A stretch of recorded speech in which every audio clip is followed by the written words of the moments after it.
When a serial killer is captured, there's an elite band of experts called upon by the police to help interview the deadliest category of murderer. Psychologists, psychiatrists and profilers, they are men and women who have spent their entire working lives face to face with some of the most dangerous killers the world has ever known. Too many similarities for the question not to be asked, and for you not to say why. No comment. No comment. They paint the image that I was this monster who picked up like these altar boys along the street and swatted them like flies. I said, this is ludicrous. I am sorry for all the pain that my actions have caused. I am prepared to die if you say it is necessary. After working for decades intimately with the most violent people alive, our experts have developed the skills to protect themselves. If you don't distance yourself, it will get to you over time. I do not want some of the stuff going through their minds to be running around inside mine. Every time that you are called upon to do it, you have to take a deep breath and you have to go back into that darkness. Now, for the first time, these experts have come together to see if there are any common factors in the lives of serial killers that have pushed seemingly ordinary men and women to commit this most heinous of crimes. I don't believe anyone is born a serial killer. We need to know the motivation and what they're getting out of it. What's feeding their fetishes? Lack of love, lack of family bonding, lack of affection, punishment. Could these combined factors reach a breaking point that could push the individual over the edge and help us understand what it takes to make a monster? Serial killing is the malign waste product of a dysfunctional culture.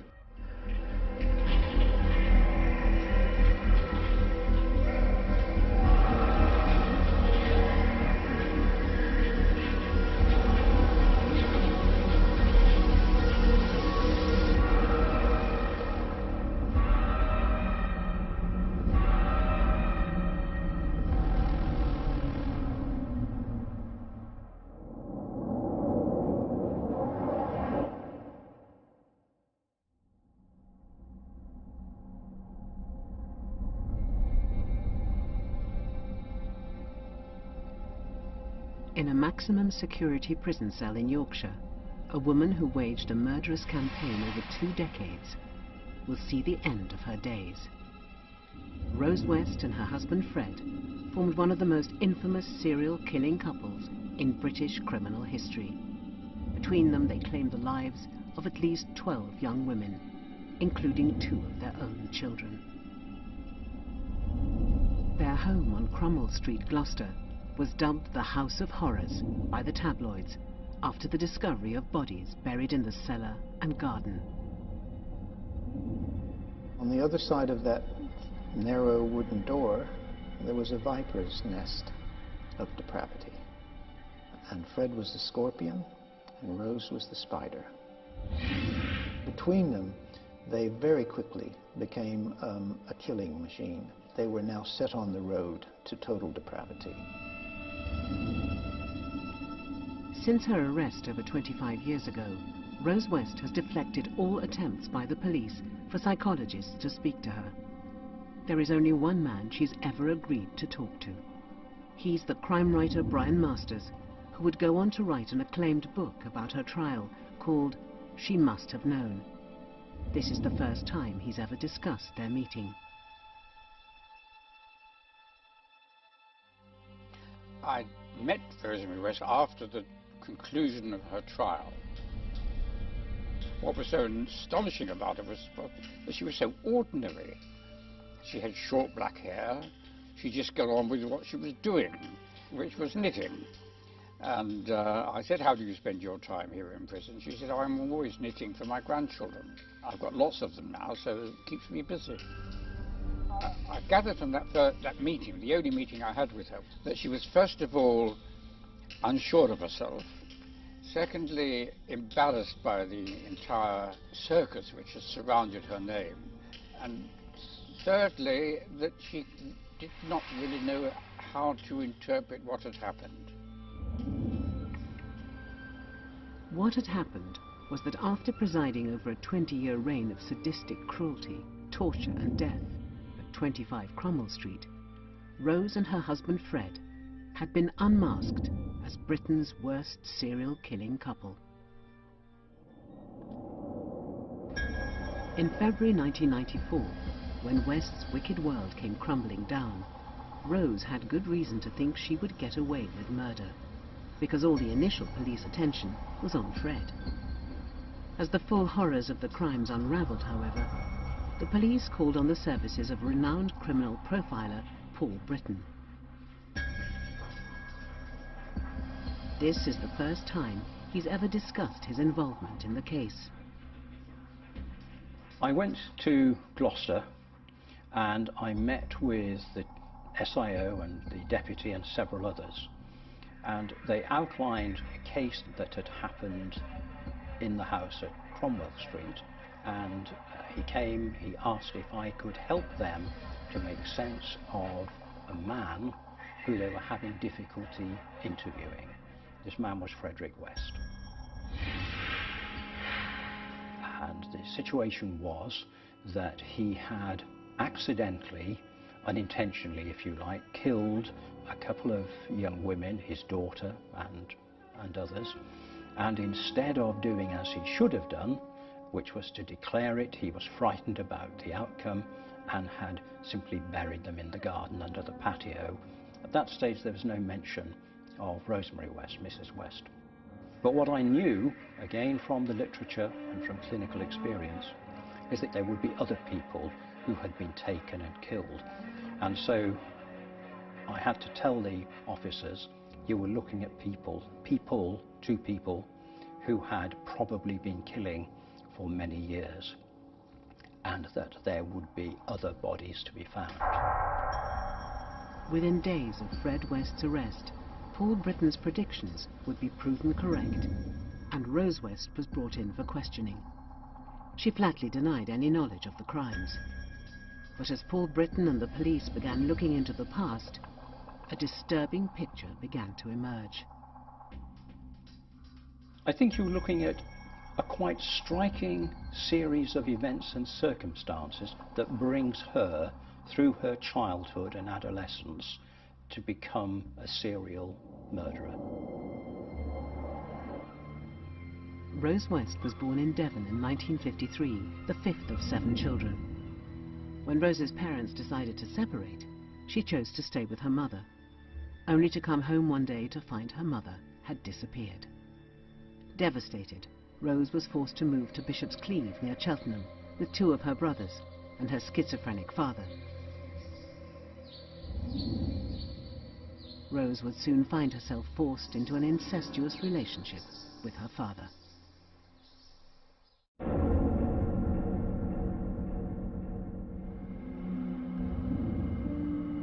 Rosemary had sexual intercourse with her father quite often, even before pubescence.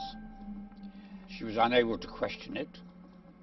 At that age you don't know what's happening, so you just do what Daddy says you do. I recall seeing a quote from her father as saying something to the effect of, you know, I made you, therefore I can do what I like with you. Well, that's a very proprietorial, very dominant view of relationships. It's not a two-way relationship at all. It's really very authoritarian, but also very focused on sexual activity.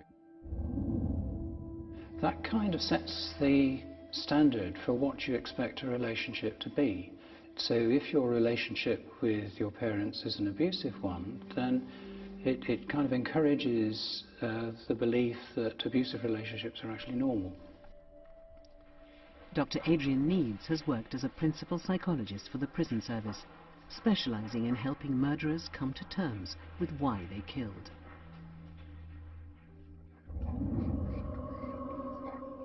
And I guess it's that growing up in an incestuous environment is going to have a major impact upon how relationships are understood. This will have given a distorted idea of family relationships and about the nature of intimacy, and there did seem to be a focus of everything on sex, and it seems that increasingly she came to devote herself to that kind of thing. Apparently she was extraordinarily precocious sexually, and by the time she was in puberty, she was walking around the house in front of her father and brothers completely naked, and an active and an involved partner in this incest, not just with her father, but laterally with her two brothers, who she also sexually abused.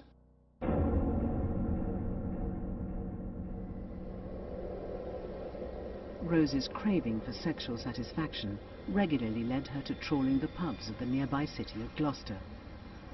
In November 1968, she was returning home, and whilst waiting for a bus, she met a man who would change her life forever. His name was Frederick Walter Stephen West.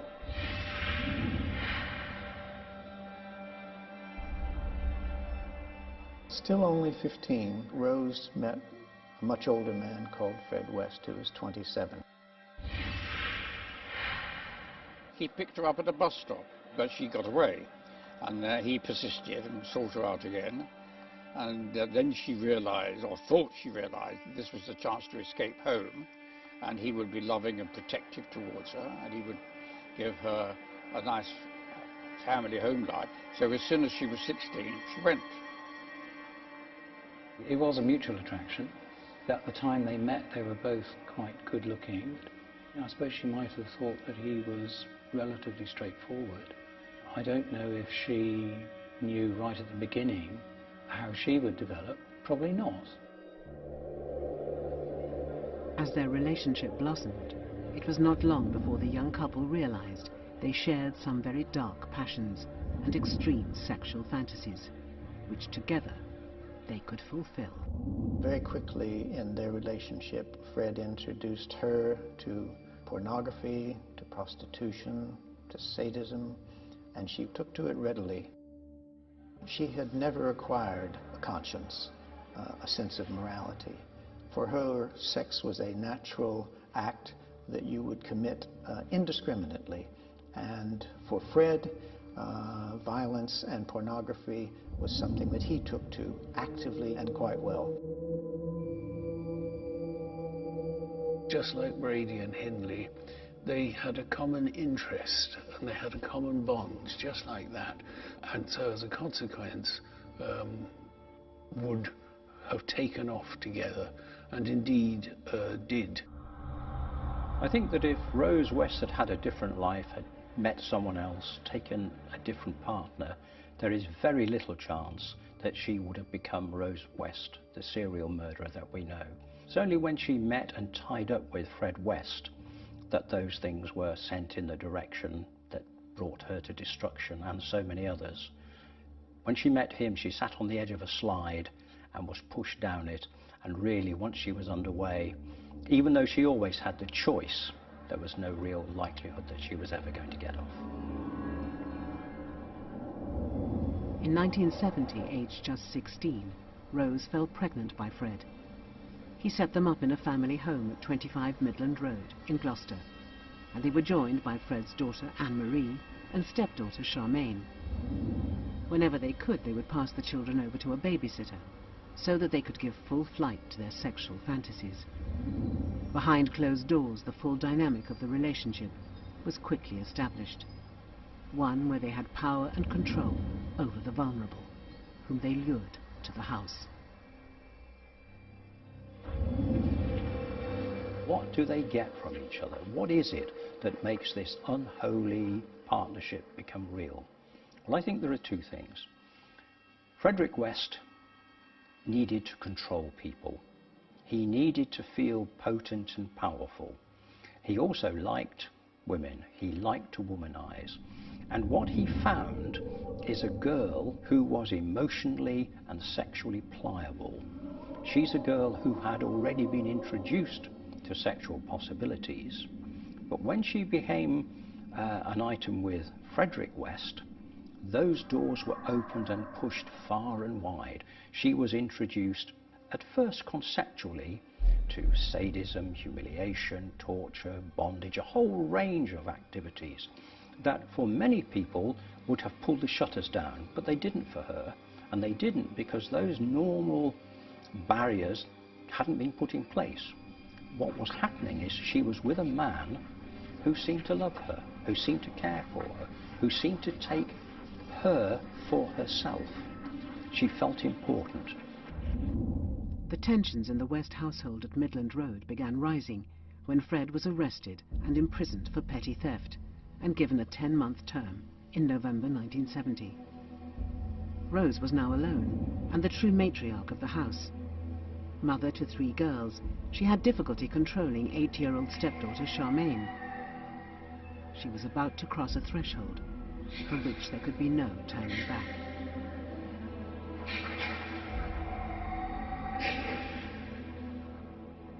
Rose was abusing this girl and bullying her, and this girl was becoming defiant and talking back.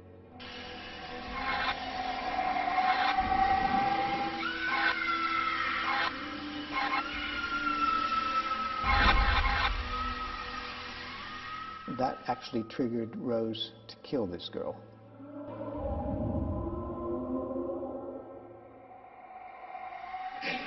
I think Charmaine's murder actually really did cross a Rubicon for the two of them. It showed Fred what Rose was capable of on her own, and he found that really exciting, I've no doubt. It becomes really crucial when Charmaine died, because if Fred was in prison, it must have been Rose who killed her. She can't blame Fred for this murder. And that's why it's so important that it shows Rose's own violent, murderous temperament. I think once that threshold was crossed, then it probably makes it easier to escalate the harm in subsequent episodes. When Fred was released from prison, he entombed the body of Charmaine in concrete in an old garage pit in Midland Road, where she would lie, undiscovered, for over 25 years.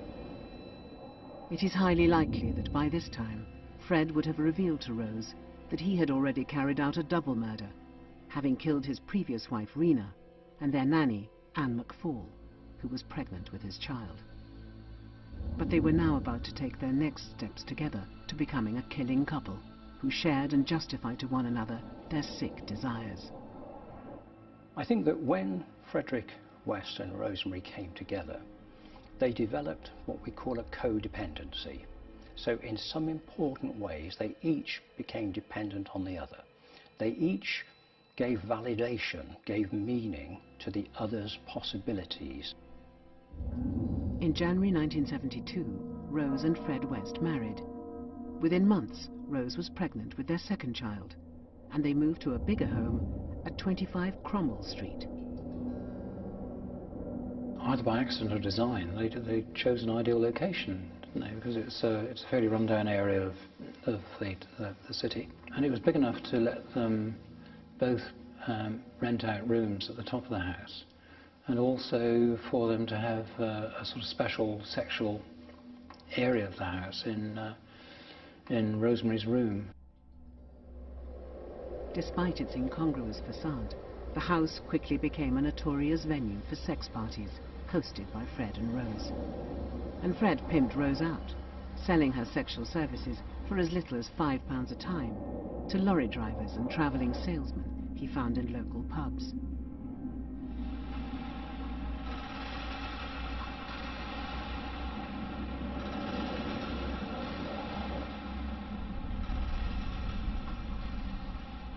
I know that she enjoyed a wide range of omnivorous sexual pleasures, and I know that she had all sorts of guests who she entertained upstairs in the bedroom where there were cameras and all sorts of things. She was actively engaged as a prostitute. That prostitution included having 3 of her 8 children by other fathers who were clients. Fred encouraged the prostitution. Fred filmed the prostitution. Fred watched the prostitution. Her father came back into to the scene, and she was having sex with her father.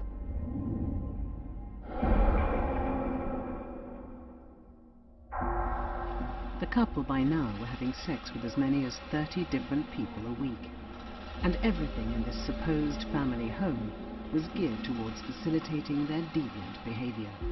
It was all set up so the activities could be conducted in a way that would give them the maximum pleasure.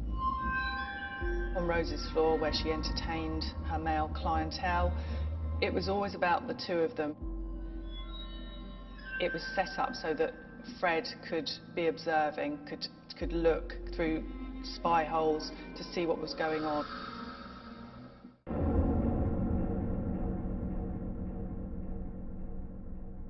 Voyeurism is, in essence, I suppose, at the back of it, is a fear of sexual encounter. You look at somebody else having sex, which is sexually stimulating to you, but keeps you out of it so that you don't mess up, get involved, you know, come up against problems that you didn't think you could overcome. Rosemary would encourage Fred during the sexual exploits to enjoy himself a little bit more. She saw it as her business to keep him happy at that level. Indeed, it was Fred's love of sexual spying, or voyeurism, that's one of the key indicators that it was Rose who really took the lead in the relationship and used it to exert her control over him. Any form of conventional sexual activity would quickly lose all its attraction for the couple, and they began to seek out partners for more extreme sex, be they willing or unwilling participants. I suppose this form of sexual activity that increasingly they became engaged in was very demeaning. It was where they had to be in control, and it involved binding and gagging. It soon became apparent that Rose's room was not suitable for the extreme sexual encounters the couple craved. So Fred decided to fashion his own sex dungeon in the Cromwell Street basement. The space allowed them to fulfill their full potential as brutal sexual sadists.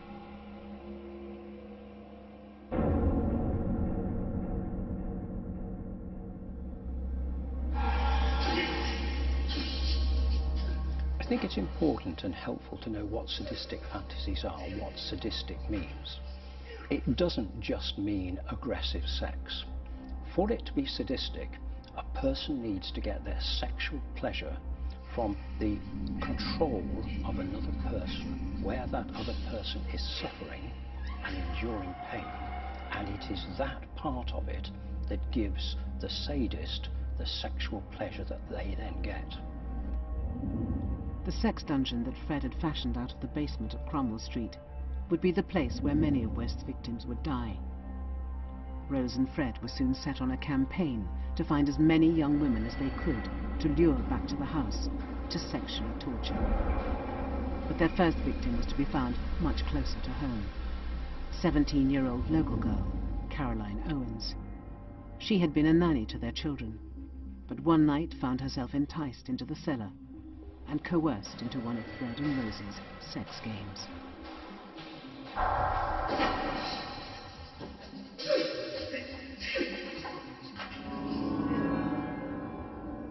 She makes her escape and goes to the police. And unfortunately, and she regrets this to this day, she had to say to them, I can't possibly go through a trial on all of this. I can't, it's too horrible. The Wests were done on a much lesser charge of indecent assault, which didn't require her to give evidence. And we know that Rose West was instigating the crimes that went on in that house. I think that was a really important pivotal turning point for the couple, because they realised that actually they'd made a massive mistake, and then from then on in they needed to silence their victims. Just 4 months after the assault of Caroline Owens in December 1972, the Wests were to claim their first known victim at the House of Horrors. 19-year-old Linda Goff, one of their lodgers, was lured to the Cromwell Street basement and would never live to tell the tale. The relationship between Fred and Rose and Linda Goff is quite fascinating, in the sense she got more into that group and was obviously involved in it almost willingly, but jealousies were then set up, And I think this link between violence and domination and sex became crucial in that killing, because Rose maybe felt that her domination of the scene was beginning to wane. When you look at the murders of Rose, while the violence that was used in them was very expressive, the deaths were almost an afterthought.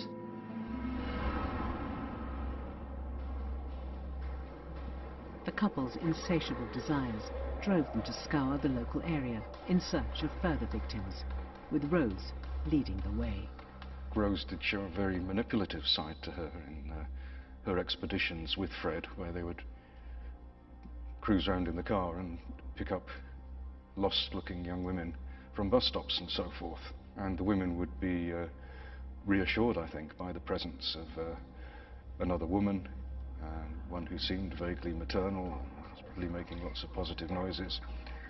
Must have seemed quite reassuring, but it does show an ability to act, really, because she knew what the intentions were, she knew what was coming. Within 12 months of the murder of Linda Gough, the Wests had killed 3 further victims: Carol Ann Cooper, Lucy Partington, and Teresa Seigenthaler, all thought to be picked up by the couple whilst hitchhiking or journeying home. Fred and Rose were by now the ultimate killing couple. But Rose was far from satisfied, always looking to push the boundaries.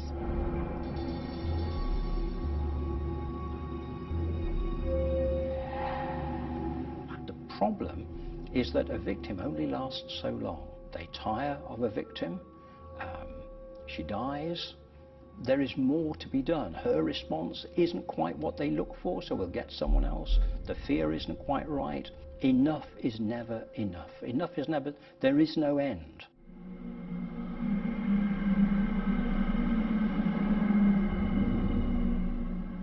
It was originally thought that Frederick West was probably the driving force. And I think what he was really was the liberating force, because Rosemary West was much brighter than Frederick West. And within a relatively short time, they became an equal partnership. And in many ways then, she surpassed him in the control and the need for sexual depravity. Indeed, Rose no longer saw the victims as human beings. They were sex objects, to be played with and discarded at will. Sex became all-consuming for them, and the issue was how to get more and more out of it with a limited supply. And it's that that fuels the escalating torture and desecration of the victims.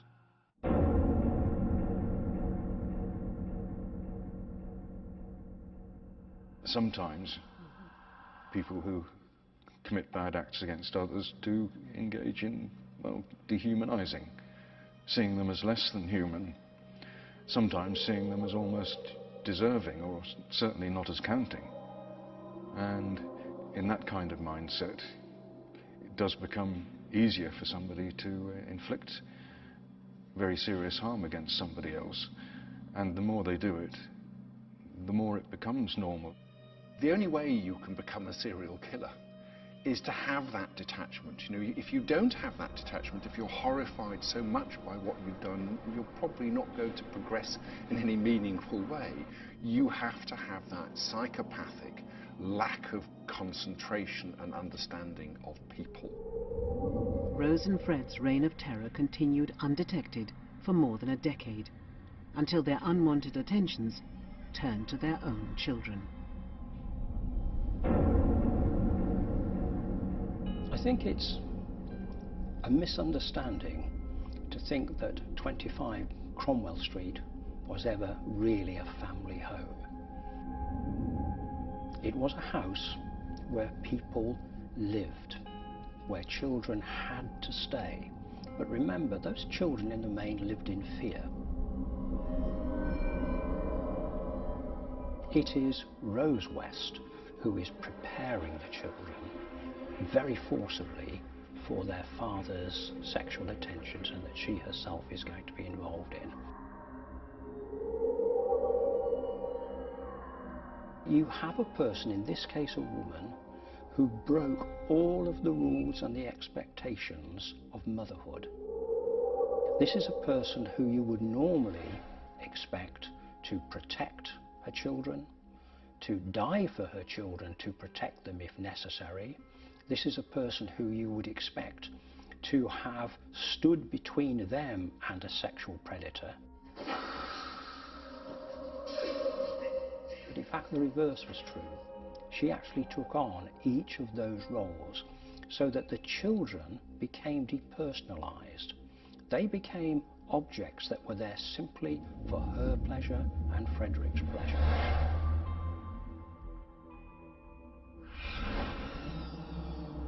I'm not sure what Rosemary's concept of motherhood really was. She said she wanted a big family, but I'm not sure what she felt she had to do really as a mother. She talks about providing for them, and she certainly got very angry when she felt they weren't being properly appreciative. Inevitably, given Rose's behavior and activities, tensions with her 8 children would develop, especially when they reached their teens. It wouldn't be long before their eldest daughter, Heather, began fighting back, a defiance which would lead her to become the second of Fred West's daughters to be murdered. It seems that Rose had a bit of a problem with her temper and often interacted in a rather angry way with her children. Interestingly, she seemed to put the blame upon them rather than her own demeanour. I think the constantly present sexual overtones in the household that did affect her own children, really that probably was a continuation of the sexualized sort of environment that she'd had when she was growing up. Despite the warning signs, Rose and Fred's behavior went largely unnoticed and unchecked by the authorities. Social services have received a lot of criticism, and certainly as you look back you can see children going to school covered in bruises, showing signs of severe distress, showing evidence of being sexually abused, and yet the social services were not able to intervene in a house that was also known to be associated with prostitution. Why that was the case, I don't know. But it seems to me that Fred was always prepared to go to the social services as the father, or the nominal father, to express his love, to say that he would care for these children, and Rose was prepared to back him up.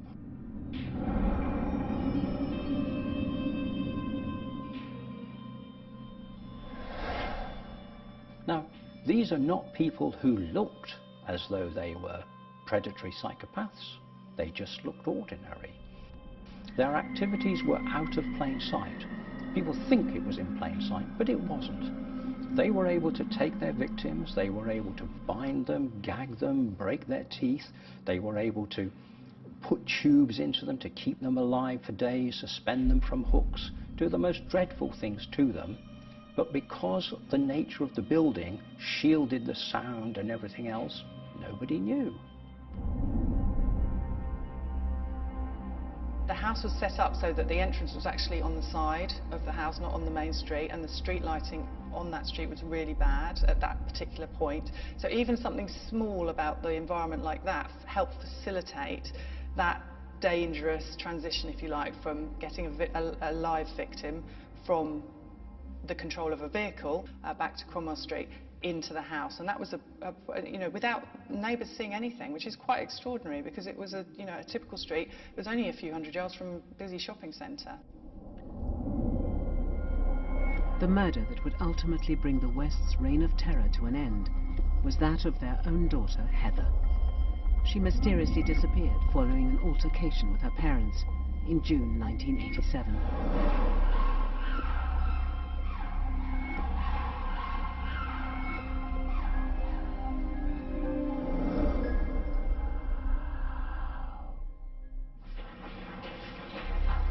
They played tapes of Frederick West, tapes of his interviews with police, and the question of Heather, their daughter, came up, and Heather had disappeared.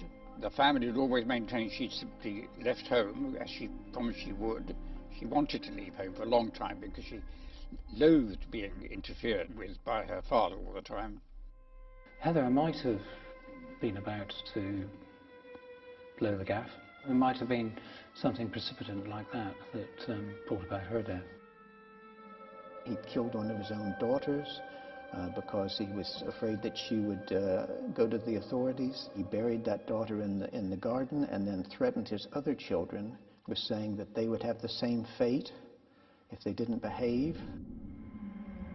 16-year-old Heather was murdered and buried underneath the patio. Rose and Fred told the other children that Heather had left for a job in Devon. She was never seen or heard from again.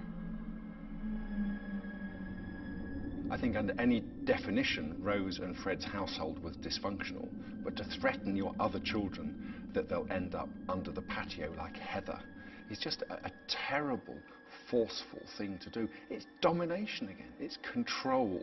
And that weaves into this triangle: violence, domination and sex, because there was undoubtedly all three taking place within all those relationships in that house.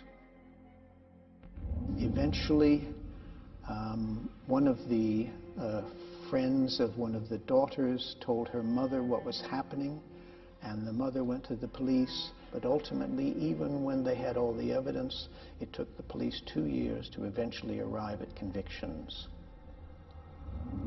The sickening crimes that took place behind the doors of 25 Cromwell Street remained undetected until the 26th of February 1994, when the body of Heather West was finally unearthed by police from under the patio. A week later, the bodies of further victims were finally discovered, buried in the garden and cellar of Cromwell Street. The full extent of their depravity became apparent when their tools of torture were found buried near to their victims. One which always haunts me is a mask which has nothing but 2 nose holes in it so that the person can breathe. You can't see, you can't hear, and as a consequence you can have anything done to you, and that's very frightening indeed. And their obvious discomfort here and not wanting it to happen are the very meat and drink of sexual sadists. Police were particularly puzzled as to why West had turned his back garden into a graveyard, substantially increasing the chances of eventual discovery. They turned to forensic psychologist Paul Britton for answers. The question was asked, well, why ever would the bodies be buried in the garden? My answer was, well, they're in the garden because the house is full. And what that meant is that these are people who keep their treasures close to them, and their treasures were the people they tortured and murdered. Rose went before Gloucester Magistrates Court on the 30th of June 1994, charged with the murders of 10 young women, including that of her own daughter Heather and stepdaughter Charmaine. The case against her was strengthened by the fact that Fred couldn't have killed his stepdaughter Charmaine whilst in prison. But the most damning evidence of all came from the West's only surviving victim, Caroline Owens. Following his arrest, to try and protect Rose, Fred claimed that he had carried out the murders alone, a line which she was all too willing to go along with. Even to the end, she retained her power and control over him.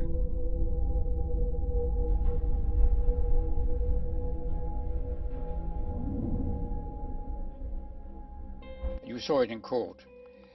If they brushed past each other in the witness box, she made sure that he never got within touching distance. His hand went out to reach her once, and she insisted on being apart, so he couldn't touch her. She broke all contact with him of any kind. They apparently made a pact beforehand that Fred would take all the blame, so in a sense she was simply going along with the agreed line. I think Fred was upset that she seemed a bit more convincing about it than he'd anticipated. Also, it was clear at that point that things had come to an end. So in a sense, he kind of lost some of his value to her. Shortly after being rejected by Rose in court on the 1st of January 1995, whilst on remand, Fred West was found dead in his prison cell. He was more dependent on her than she was on him, and that would have been true throughout the majority of their time together, I think. In October 1995, Rose was found guilty of 10 murders and sentenced to 25 years for her crimes. 2 years later, the then Home Secretary, Jack Straw, increased Rose's 25-year sentence to life without the prospect of parole. It was only the second time such a whole life tariff had been imposed on a woman, the first being Myra Hindley. Rose West has refused to confess to the murders and protests her innocence to this day. It's interesting that she hasn't cooperated in any discussion about the offences since then. I suppose it's easier to blame Fred because he's no longer around, so we'll never know. This is a person who received a whole-of-life sentence. This is a person who the authorities have said will never come out of prison. What motivation is there for her to say, yes, it's true, I did it? Even if she were to make that acknowledgement, it's not really going to change whether or not she comes out of prison. Everything that she has left makes it important that she tries to maintain this image of herself and pass it on to people who are now her friends and peers in prison, because her future is now very much in their estimation, and many of those people despise and really are quite unpleasant towards people who harm and kill young people, children. The question still remains, was Rose West born a monster? Or did her horribly premature introduction to deviant sexuality via the incestuous relationship with her father preordain her descent into depravity and murder?